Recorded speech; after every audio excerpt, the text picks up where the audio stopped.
My goodness. I hope you guys are having a great Friday, TGIF. I don't know anybody my age or like my generation who watched TV back in the day when we were growing up, but there was this TV night. It was like a series of like 4 different shows back to back, and they called it TGIF, and it was like Family Matters. You got Step by Step. Oh my God, I can't remember the other ones. Why can't I remember all of them all at once? Like, they were like, it was like my favorite. And I remember my cousin was in town, family visiting from South Carolina or whatever.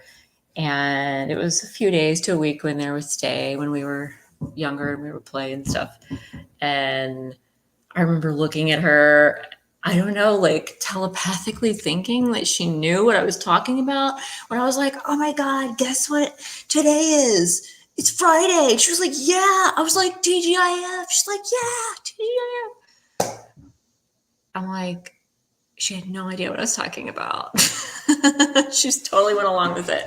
And I thought, well, maybe that meant something to her. But we were like really small children. So clearly that's what adults think now, right? When they're working and it's the end of their work week and they're like TGIF, like, thank God it's Friday. That's what the acronym stands for, guys.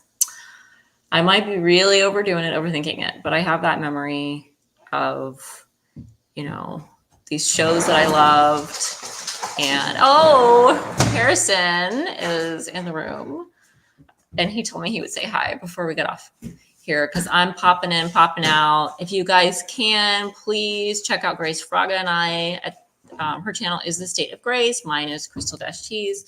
In a few hours at 10 Eastern time, we're going to be talking about AI, you guys, artificial intelligence. We're going to be talking about, hey, come on in, the effects that it has taken, that it may take, that, just all different kinds of nuances, what the media says, what the news media says, what we think, what our experiences have been, and all that kind of stuff. So my son was just playing with the doggy outside, and he was like, I will say hello. But we just played this game tonight, you guys, Unstable Unicorns. I don't know if you've ever heard of it, if you've ever tried it, but my sister introduced us to it, and it has been a nice family fun game, right? Mm-hmm. It's like, there's so many different types of games now. You can order online, you can go to the store.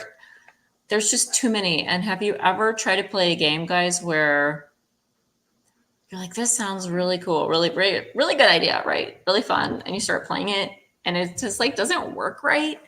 Or like you can't get the flow going, or like nobody knows, like you understand the directions, but then it's not fun, or like it doesn't go how you think it's going to go. Well, this one does. I'm here to tell you because that's happened to me, and it's like such a bummer.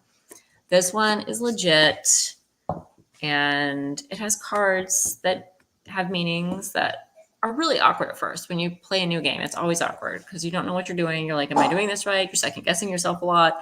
You keep looking at the rules. This one has a like what they call cheat cards, and there's a bunch of them, so everybody can have the little rules. It's not like the old like Mattel and like what are the other game companies.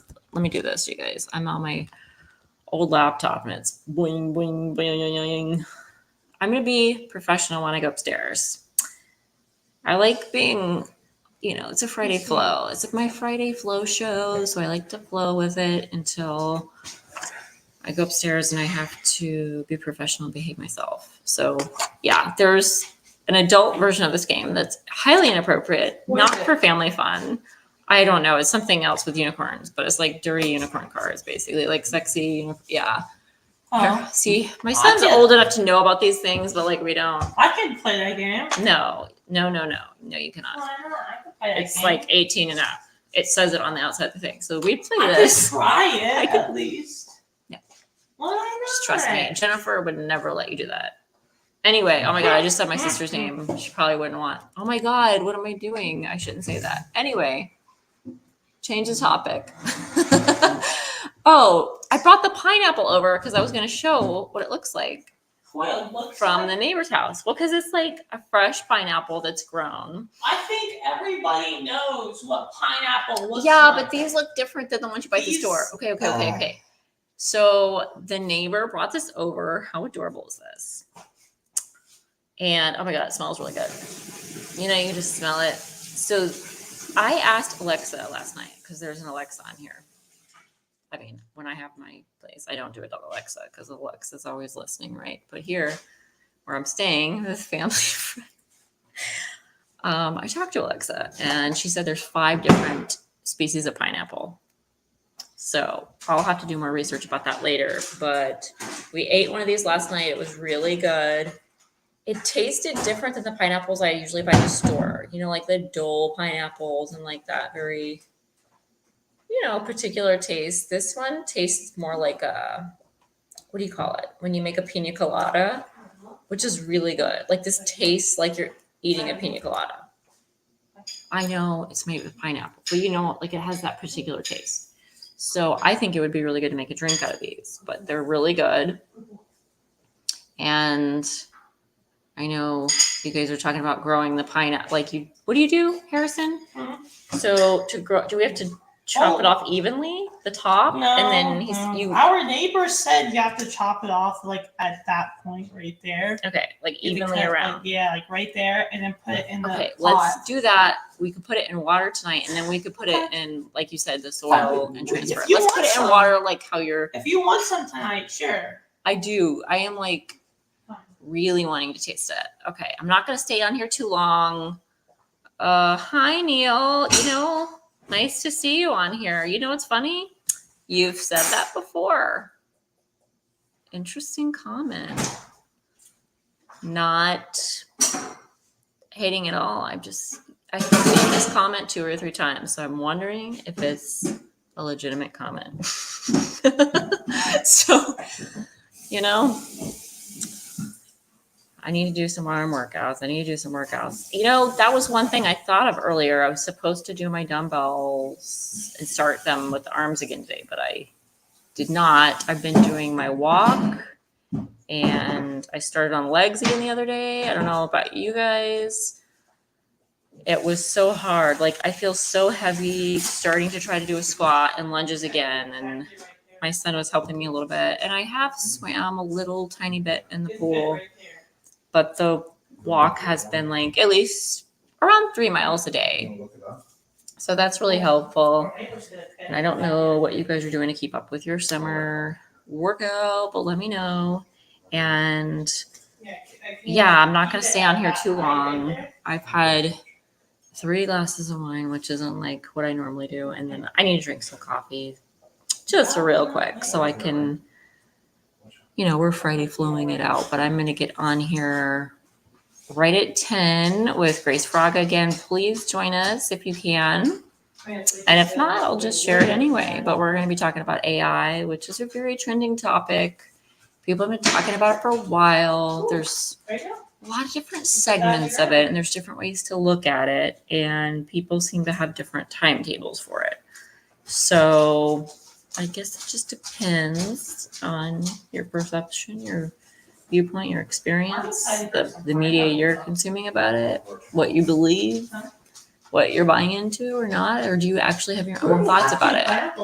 I have some of my own thoughts about it, and then some of mine are like curated from other people's experiences, mine, the media. It's like kind of a blend of everything. But thank you, Neil. I will thank you anyway for saying that. And I will show your comment. Thanks. So I'm gonna get off of here because yeah, I'm looking forward to later talking about that. But let me know if you guys try this game. It is really fun for families. It says ages 8 and up, 2 to 8 players. We've been playing with my sister and my son's father quite a bit. I think it's really good with like 4 people. When it's more than that, it does seem to take longer. With 3 people, it seems like just the right amount. With 2 people, it's too weird. It's super weird. And like you get certain cards where like you can't strategically pick to give somebody like a bad card, or like, you know, whatever. So then you have to, it's like you're just giving it back and forth to each other. So it's kind of different. But my son and I played it that way the other night, and it ended up great. But yeah, this one says it's a 2019 People's Choice Award winner. I don't know what that means, but we've been enjoying the unicorns, and I hope that you guys let me know if there's a game you're playing that you really like and that you would recommend for me or for anyone else on here. And I will see you guys here in a couple hours. Join us for the convo. And yeah. Peace.